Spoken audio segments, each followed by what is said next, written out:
एक बार की बात है, नदी के किनारे घास के मैदान में एक चींटी और एक टिड्डा रहते थे। यह गर्मी के मौसम की बात है, जब चींटी किसान के खेत से गेहूं के दाने इकट्ठा करने में कड़ी मेहनत कर रही थी। चींटी सुबह से शाम तक कड़ी मेहनत करती और अपनी पीठ पर संतुलित भारी अनाज इकट्ठा करती।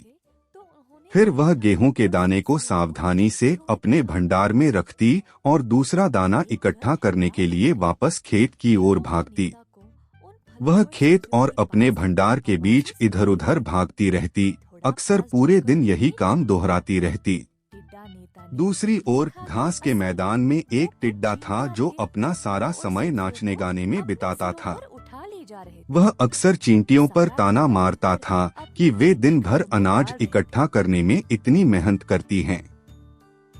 वह अक्सर चींटियों को बुलाता था कि वे उसके साथ नाचें गाएं और मौजमस्ती करें, लेकिन चींटी उसे अनदेखा कर देती और अपना काम जारी रखती।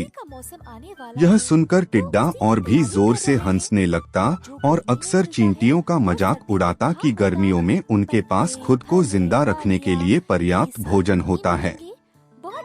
यह सुनकर चींटी ने कहा कि वह ठंड के मौसम के लिए कुछ खाना बचा रही है और टिड्डे को भी ऐसा ही करने की सलाह दी।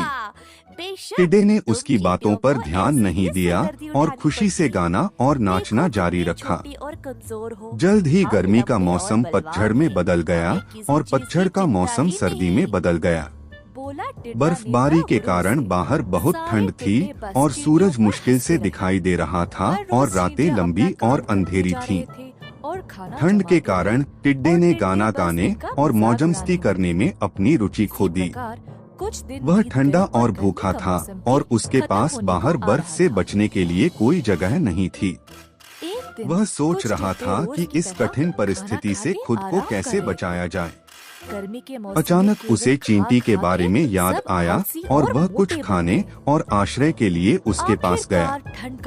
वह उसके घर गया और मदद के लिए उसके दरवाजे पर दस्तक दी। जब उसने दरवाजा खोला तो टिड्डा कुछ खाने और आश्रय के बदले में उसके लिए गाना गाने की पेशकश की।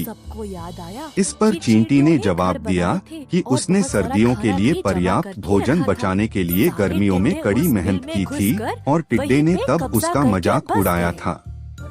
उसने धीरे से उससे कहा कि वह कहीं और गाए और अपना भोजन और आश्रय कमाए। तब टिड्डे को एहसास हुआ कि उसे गर्मियों के दौरान आलसी होकर गाने और नाचने में अपना समय बर्बाद करने के बजाय सर्दियों के लिए पर्याप्त बचत करनी चाहिए थी।